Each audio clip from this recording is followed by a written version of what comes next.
Bismillahirrahmanirrahim. Assalamualaikum warahmatullahi wabarakatuh. Innal hamdalillah nahmaduhu wa nasta'inuhu wa nastaghfiruh wa na'udzu billahi min syururi anfusina wa min sayyiati a'malina. May yahdihillahu fala mudhillalah wa may yudlil fala hadiyalah. Asyhadu an la ilaha illallah wa asyhadu anna Muhammadan abduhu wa rasuluh. Allahumma salli ala sayyidina Muhammad wa ala ali sayyidina Muhammad kama sallaita ala sayyidina Ibrahim wa ala ali sayyidina Ibrahim wa barik ala sayyidina Muhammad wa ala ali sayyidina Muhammad kama barakta ala sayyidina Ibrahim wa ala ali sayyidina Ibrahim fil alamina innaka Hamidum Majid. وقال الله تعالى في كتابه الكريم أعوذ بالله من الشيطان الرجيم بسم الله الرحمن الرحيم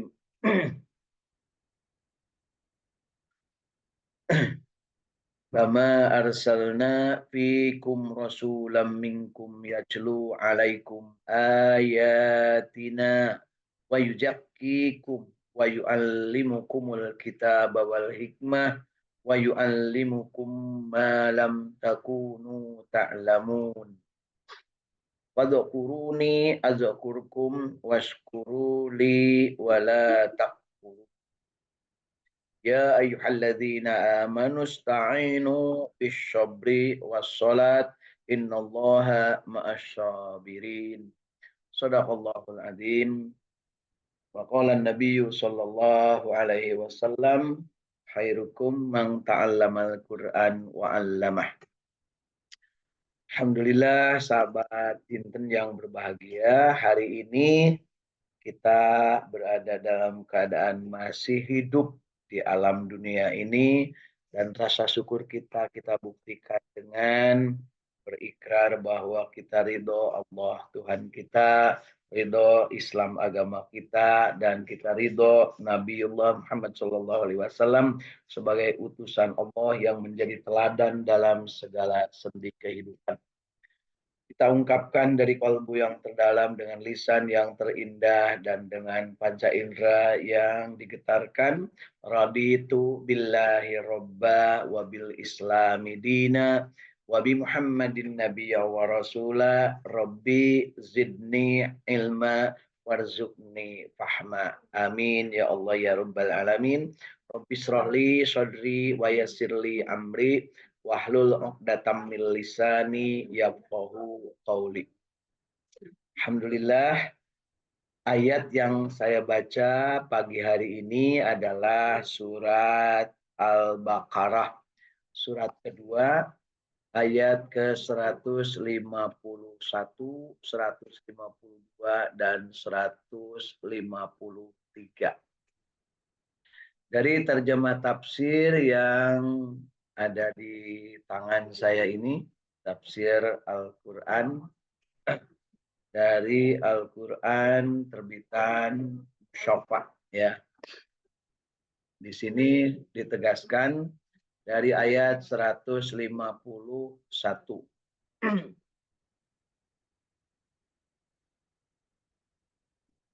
Ayat 151 menyebutkan, sebagaimana kami telah mengutus kepadamu seorang Rasul, yaitu Nabi Muhammad SAW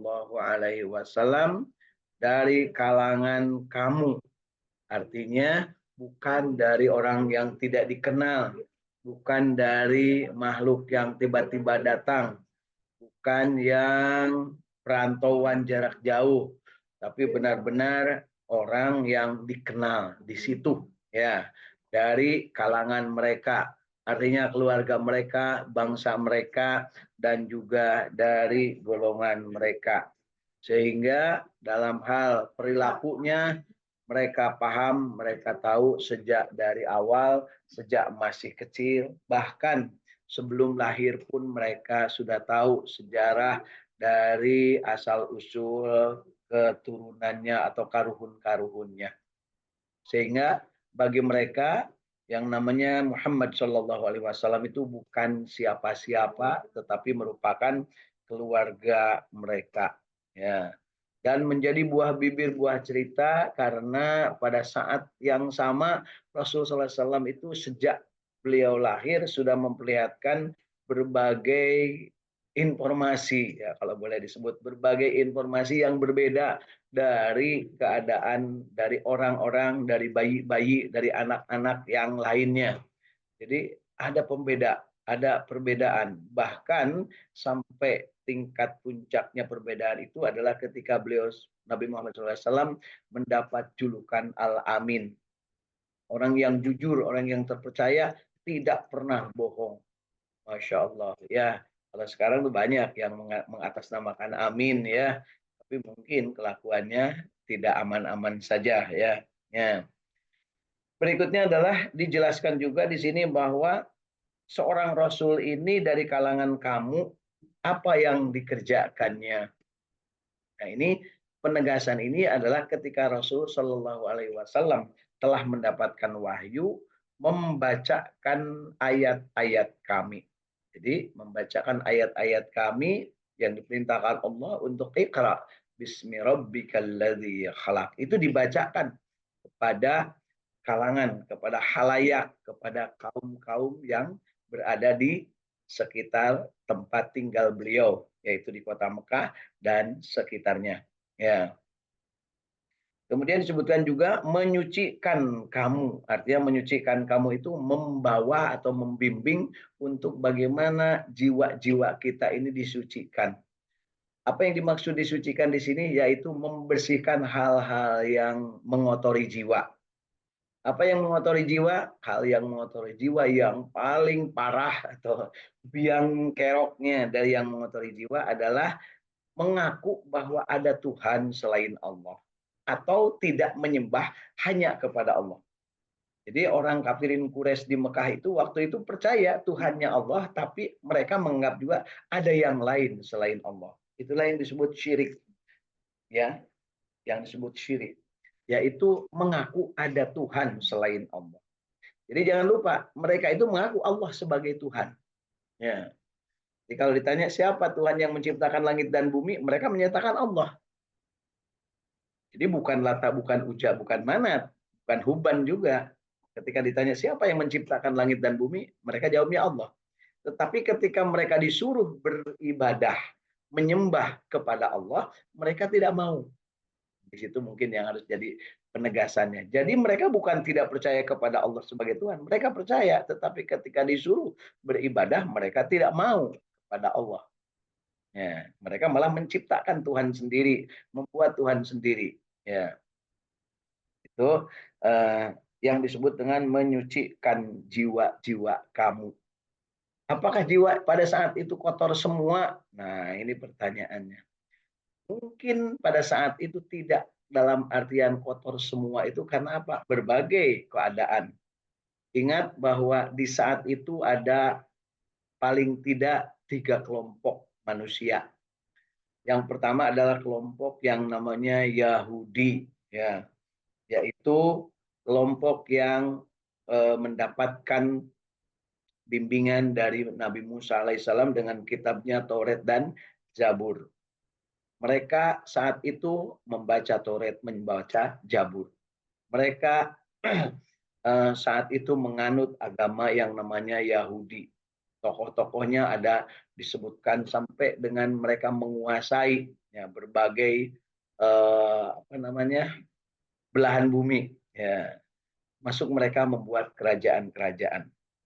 Nah, yang kedua kelompoknya adalah kelompok Nasrani, yaitu yang kita kenal sekarang dengan istilahnya Kristen, ya Nasrani, yaitu mereka yang menganggap bahwa Nabi Musa, Nabi eh, Daud, nah, Nabi Sulaiman itu sebagai para nabi dan rasul, juga mereka membaca kitab Taurat dan Zabur, juga mereka membaca kitab Injil yang diturunkan kepada Nabi Isa alaihis salam.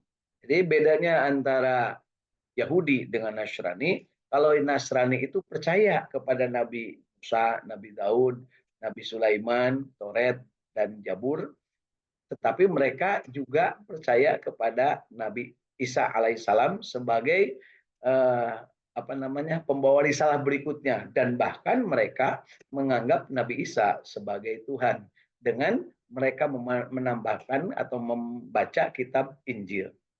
Jadi pembedanya antara orang-orang Yahudi dengan Nasrani ada pada keyakinannya kepada Nabi Isa. Orang Yahudi tidak yakin Nabi Isa itu sebagai nabi, bahkan mereka bunuh. Ya, tapi yang namanya orang Nasrani, mereka meyakini Nabi Isa bahkan dianggap sebagai anak Tuhan.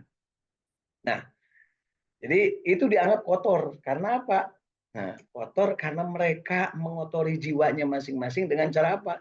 Taurat diselewengkan, Zabur diselewengkan, demikian juga Injil diselewengkan. Kenapa demikian? Karena Taurat, Injil, dan Zabur tidak pernah mengajarkan bahwa Allah punya anak. Sedangkan orang Yahudi menganggap Allah punya anak, dan anak Allah namanya Uzair. Ya. Padahal di kitab mereka, di kitab yang mereka baca, maksudnya kitab Taurat dan Zabur yang diturunkan kepada Nabi Musa dan Nabi Daud, itu tidak ada menyebutkan bahwa ada anak Allah. Demikian juga orang-orang yang namanya Nasrani. Ya, tidak ada dalam Injil itu bahwa Allah itu punya anak.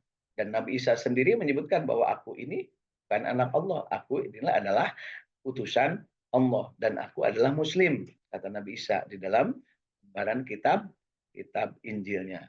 Tapi tentunya kalau dilihat di sekarang kitab Injilnya sudah nggak ada yang aslinya. Karena ya itulah yang ada adalah kitab-kitab yang sudah hasil modifikasi. Ngaku nggak ngaku, begitulah.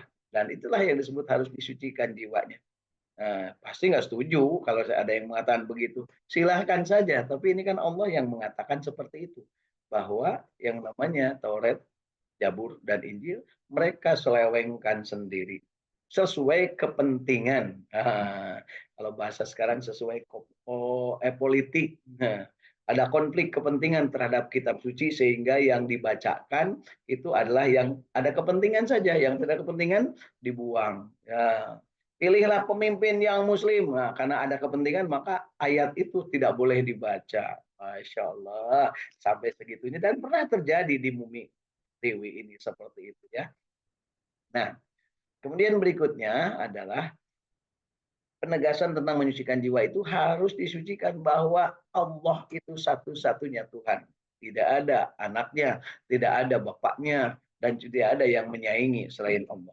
La ilaha illallah.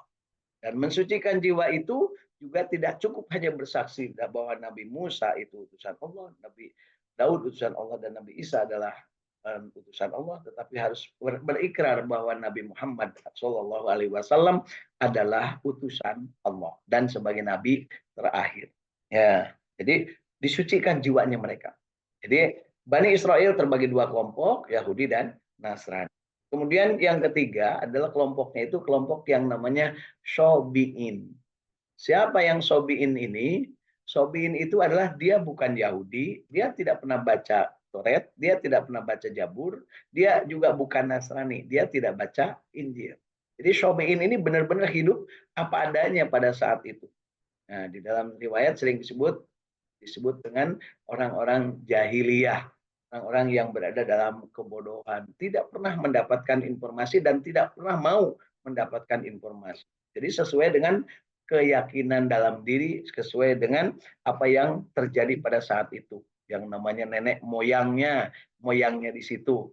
Ya, padahal kalau dirunut berarti ada awalnya, yaitu tetap tauhid. Ya, tetap tauhid, artinya tidak pernah mensekutukan Allah, ya, yang namanya sobiin ini. Hanya dia selalu mereka-reka Allah itu seperti apa sih, ya, Tuhan itu seperti apa, akhirnya dijelmakanlah dalam bentuk-bentuk yang mereka sebut dengan berhala, Lata, Uja, dan Manat serta Huban.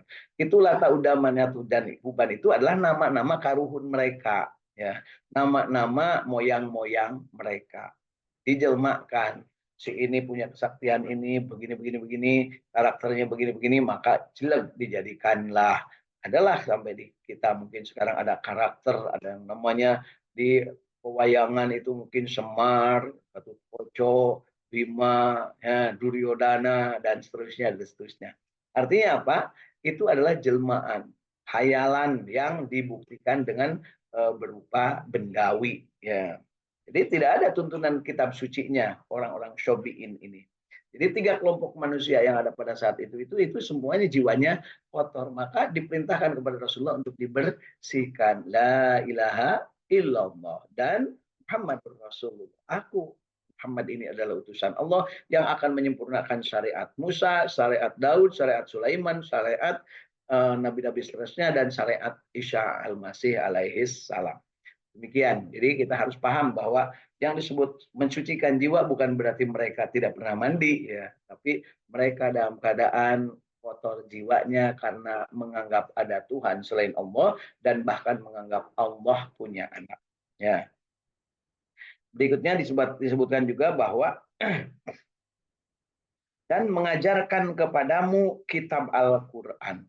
Jadi Nabi Muhammad SAW itu yang pertama disuruh memperlihatkan ayat-ayat keagungan Allah Subhanahu Wa Taala, artinya menyadarkan diri untuk bahwa ini semua ciptaan Allah.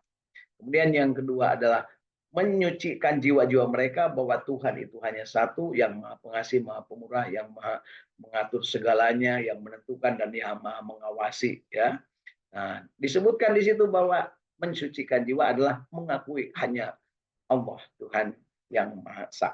Ya.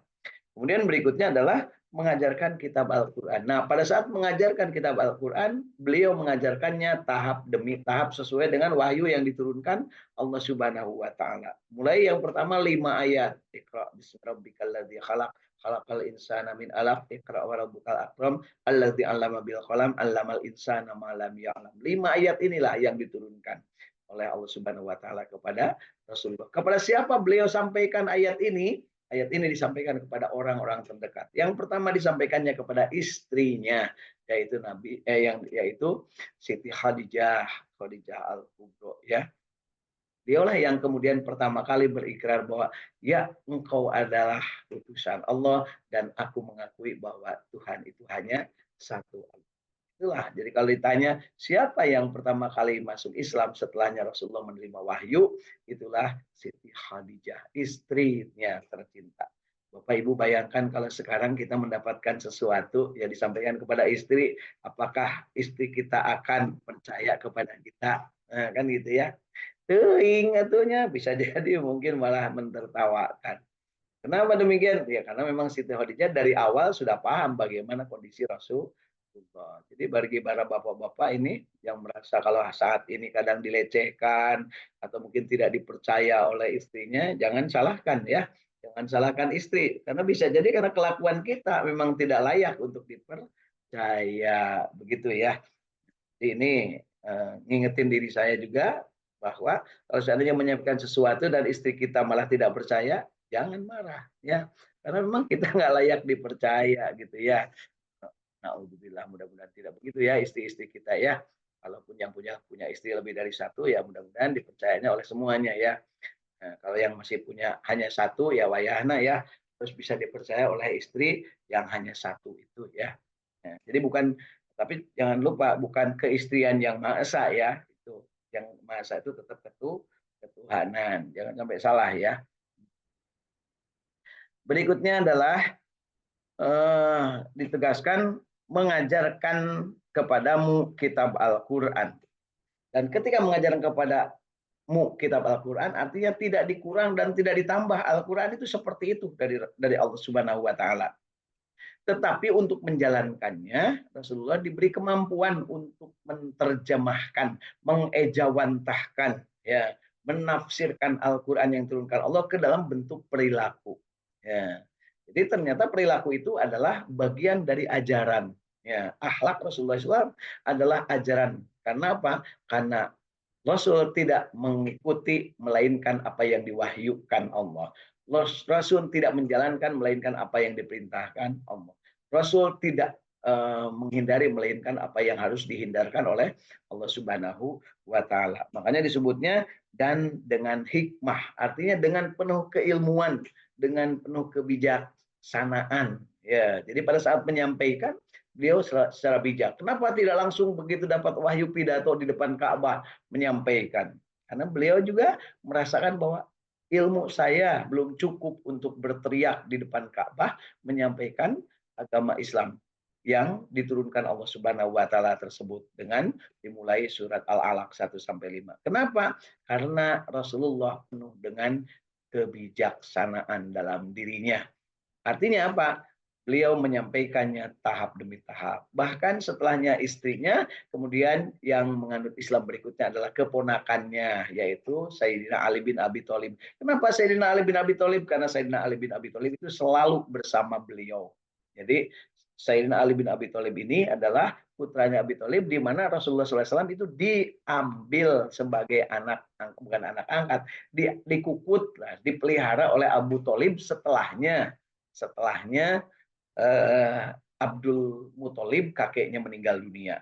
Jadi pada saatnya beliau berada di rumah Abu Thalib, maka bersama-sama Sayyidina Ali secara terus-menerus. Demikian juga setelahnya Rasulullah menikah dengan Siti Khadijah, Sayyidina Ali ikut bersama Rasulullah SAW, bahkan ketika dagang, ketika bekerja, dan tentunya ketika berada dalam keadaan apapun.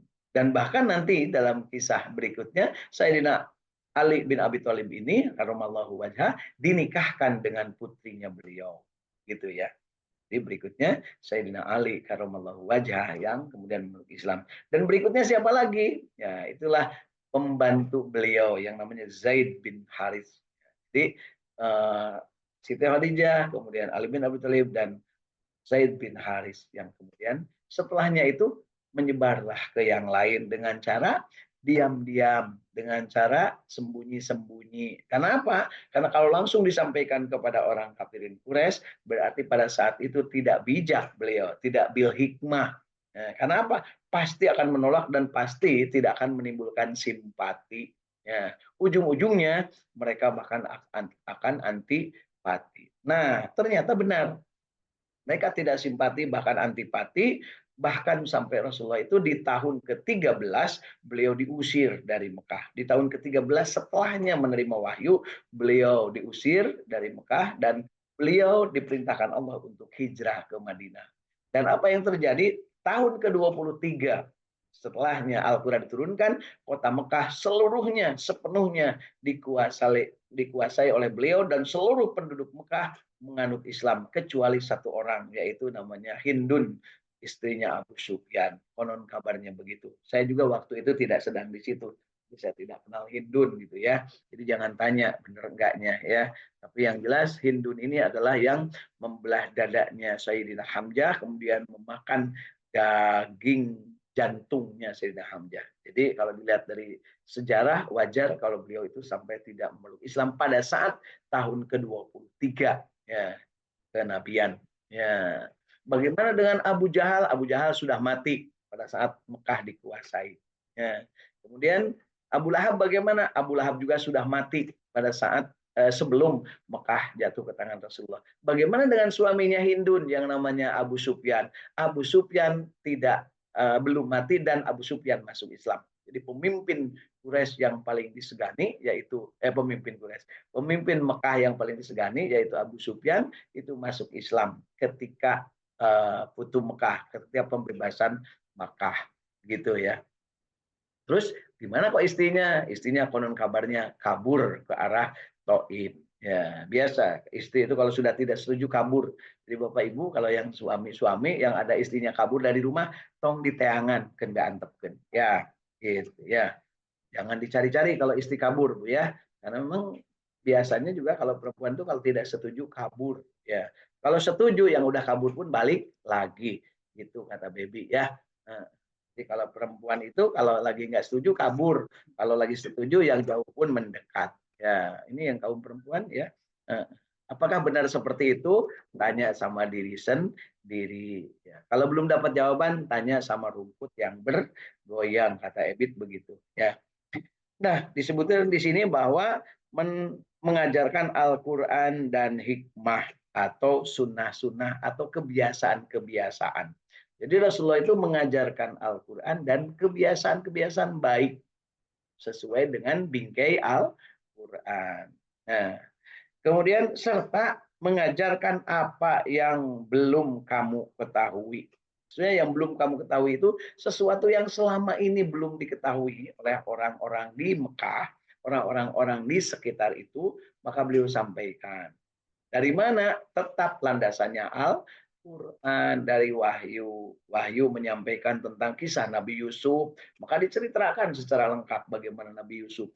Di waktu itu, ya, yang populer di kalangan mereka, kisah itu adalah kisah tentang Nabi Musa alaihi salam, tapi tidak utuh. Ya, demikian juga kisah tentang Nabi Ibrahim alaihissalam, tapi juga tidak utuh. Nah, yang luar biasa itu kisah tentang Nabi Yusuf. Nabi Yusuf ini waktu itu konon kabarnya di Mekah itu tidak begitu populer cerita tentang Nabi Yusuf. Maka diturunkan surat khusus tentang surat Yusuf. Sehingga mereka paham, oh seperti itu. Mereka paham bahwa yang namanya diagung-agungkan oleh Bani Israel, oleh orang Yahudi dan Nasrani yang namanya Nabi Musa, ternyata banyak diselewengkan ceritanya itu. Kenapa banyak diselewengkan? Karena ternyata orang-orang Yahudi itu adalah justru menyelewengkan ayat-ayat yang dibawa oleh Nabi Musa. Mereka tutup-tutupi kesalahan mereka. Nah, di Al-Quran diceritakan sampai ada surat khusus namanya surat Bani Israel. Termasuk bagaimana apa yang terjadi dengan peristiwa orang-orang Bani Israel itu ketika mereka membohongkan atau tidak percaya kepada Nabi Musa.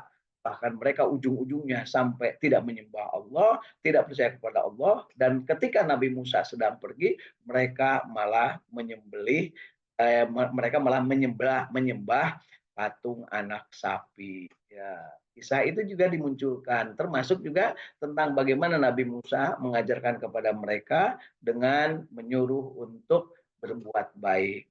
Sisa itu ditulis dalam surat Al-Baqarah, surat tentang anak sapi. Ya, itu akan mengundang perhatian mereka dan sebagian dari mereka ahli kitab yang merasa tersentuh hatinya dan merasa dalam jiwanya ada sinar keimanan, ada cahaya keimanan, maka pada saat itu serta-merta mereka memeluk agama Islam, membenarkan Al-Quran.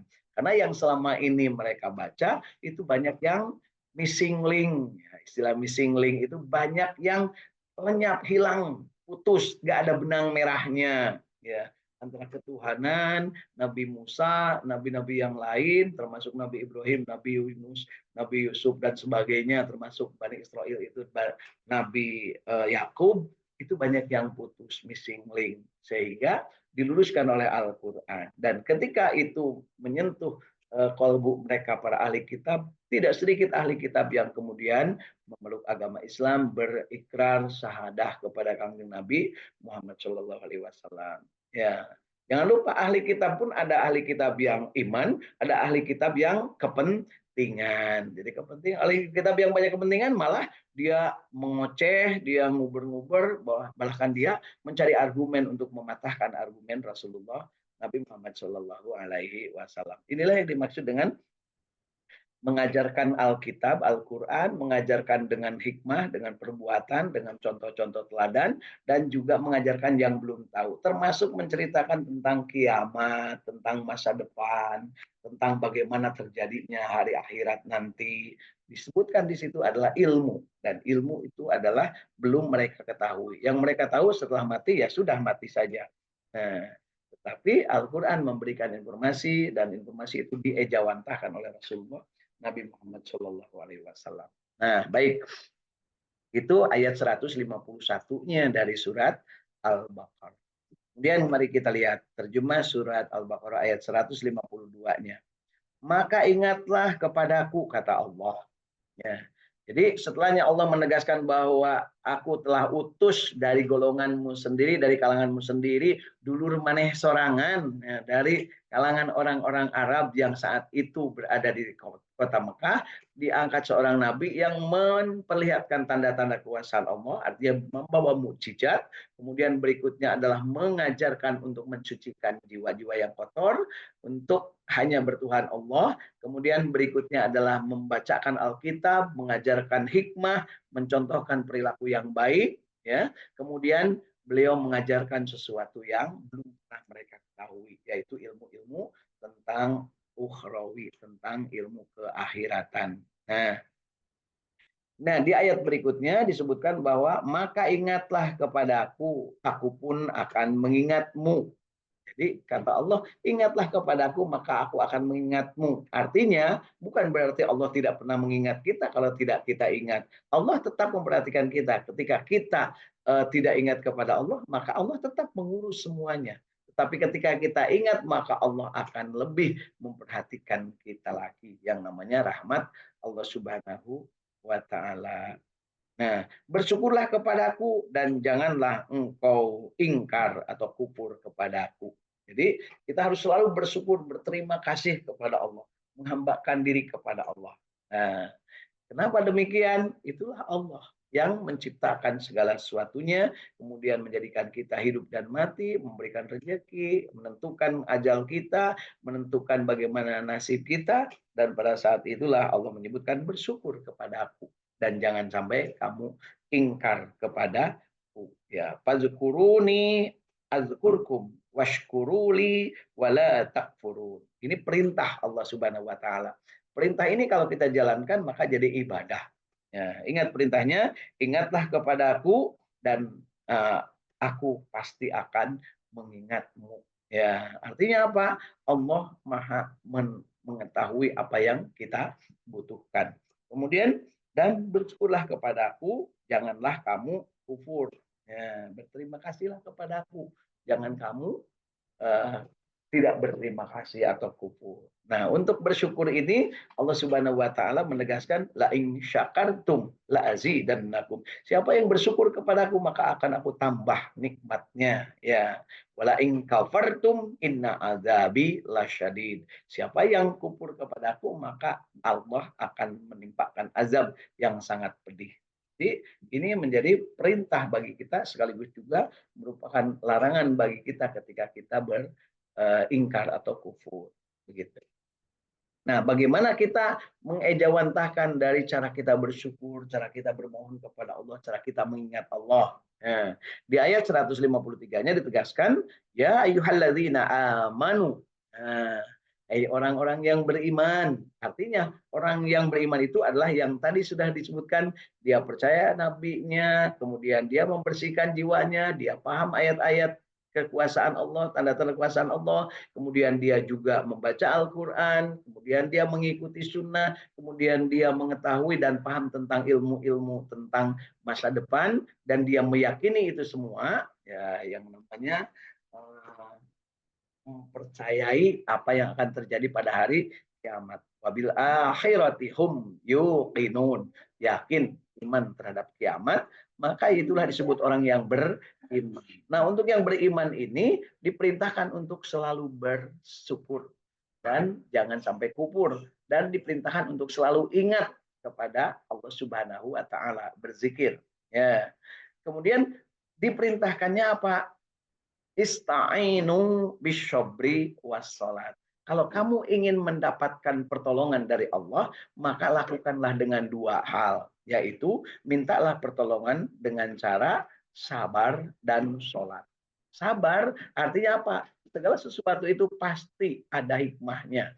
Segala sesuatu itu pasti ada di balik apa yang terjadi. Karena Allah tidak pernah menganiaya makhluknya. Allah tidak pernah menjadikan makhluknya itu teraniaya. Yang ada adalah makhluknya yang tidak ingat Allah, makhluknya yang kufur, makhluknya yang tidak bersyukur, dia mengkhianati diri sendiri, kemudian dia menyiksa diri sendiri. Itu pemahaman kita yang harus benar. Jadi bukan berarti Allah itu mengazab karena Allah benci, bukan. Tapi karena dia sendiri yang menantang azab Allah. Nah, Allah di awal-awal sudah memberitahu. Nah, untuk selalu bersyukur. Nah, yang bersyukur tentunya mendapat nikmatnya, sedangkan yang kufur adalah akan mendapatkan juga apa yang dapatkannya akibat kekufurannya, maka azab akan menimpa dirinya. Inna azabi lasyadid. Ya, sesungguhnya azab Allah itu adalah sangat pedih. Jadi yang namanya bersyukur dan kufur itu adalah pilihan hidup. Kita mau bersyukur, kita mau kufur, itu dipersilahkan oleh Allah. Silahkan saja. Tetapi ada konsekuensinya yang namanya pilihan hidup itu ada konsekuensi. Dan itulah yang selalu kita syukuri, bahwa kita sebagai manusia ini diilhamkan kepada diri kita, fa'alhamaha fujuraha wa taqwaha. Potensi diri, potensi batin untuk mampu membedakan mana benar, mana salah. Memilih mana benar, mana salah tentunya diberikan bekalnya oleh Allah yang namanya akal. Dan akal ketika diilhamkan kepadanya fujur dan takwa, maka Allah memberikan kemampuan. Dan Allah ketika memberikan kemampuan ditegaskan, la yukallifullahu nafsan illa wus'aha. Setiap Allah perintahkan sesuatu, pasti akan diberi kemampuan. Setiap Allah berikan tugas sesuatu, kewajiban sesuatu, pasti akan diberi kemampuan. Dan Allah tidak akan memberikan penugasan, tidak akan memberikan kewajiban, melainkan yang Allah beri kemampuannya. Ya, gitu. Nah, di sini bekalnya adalah sobar. Ya, kita meminta kepada Allah dengan ista'inu bisyobri, dengan sabar. Ya, bahkan katakanlah kalau seandainya suatu saat kita kesulitan mendapatkan makanan, maka sobar itu puncaknya adalah saum, menahan diri dari tidak memakan makanan yang haram, menahan diri dari yang tidak dibolehkan dimakan oleh Allah Subhanahu wa taala. Bisobri was salat, dan dengan cara salat. Salat adalah puncak kesyukuran dan sabar puncaknya adalah saum. Ya. Innallaha ma'asyabirin. Sesungguhnya dalam hal ini Allah beserta orang-orang yang sabar. Ya. Kalau kita sabar bukan berarti kita itu ngalah, bukan berarti kita itu tidak mampu, bukan berarti tidak berdaya, tapi kita justru menghendaki Allah yang mengatur semuanya. Hasbi rabbi jalallah ma fi qalbi ghairullah. Nur Muhammad sallallahu la ilaha illallah Muhammad Rasulullah sallallahu alaihi wasallam, la ilaha illallah al malikul haqqul mubin Muhammadur Rasulullah shadiqul wa'dil amin. Jadi ketika kita melaksanakan kehidupan ini dengan sabar dan sholat, jangan lupa bahwa Allah selalu menyediakan untuk kita solusi bagi orang-orang yang sabar dan orang-orang yang sholat. Puncaknya dalam kehidupan keagamaan kita, di ayat 151 sampai 154 ini kita paham bahwa ada yang namanya membaca 2 kalimat syahadat, menegakkan sholat, kemudian melaksanakan saum, membayarkan zakat, dan menunaikan ibadah haji. Ini yang 3 ini disebut di ayat ini secara langsung, ya, bahwa ada pengakuan diri, mensucikan diri yang namanya 2 kalimat syahadat, ada sabar yang namanya puasa, dan ada sholat. Nah, bagaimana untuk zakat dan haji? Zakat dan haji itu termasuk kategorinya ketika kita mampu untuk menunaikannya, akan bersyukur ketika dalam urusan harta, maka jadilah zakat.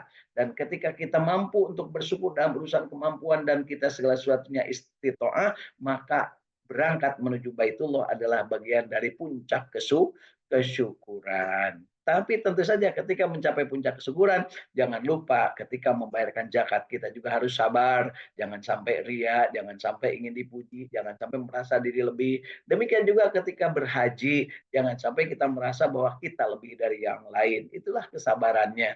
Tapi bentuk kesyukurannya adalah laksanakan sesuai dengan potensi diri dan kompetensi yang dimiliki. Jangan lupa godaan dari iblis laknatullah alaih ketika kita memainkan sabar dan syukur ini akan sangat banyak. Tidak sedikit orang yang tidak sabar ketika menderita, tapi juga banyak yang tidak sabar ketika sedang kaya. Tidak sedikit juga orang yang bersyukur ketika sedang kaya, tapi tidak sedikit juga orang yang lupa bersyukur ketika kita sedang dalam keadaan menderita. Jadi sabar dan syukur alihkan, diperputarkan. Nah, ketika sabar dan syukur terjadi, kemungkinan akibat sabar dan syukur ini terjadi ada dosa yang kita lakukan. Lupa sabar, lupa syukur, maka segera beristighfar, bertobat, dan kembalikan segala sesuatunya kepada Allah Subhanahu wa taala. Innallaha ma'as-sabirin. Mudah-mudahan kita termasuk yang sabar. Yuk kita akhiri dengan doa akhir majelis, mudah-mudahan bermanfaat dari tafsir Al-Baqarah 151 sampai 153. Billahi taufik wal hidayah. Assalamualaikum warahmatullahi wabarakatuh. Subhanakallahumma wa bihamdika asyhadu an la ilaha illa anta astaghfiruka wa atubu ilaik. Insyaallah mudah-mudahan bermanfaat, dan mari kita sama-sama laksanakan sholat isyraq dan sholat duha awal.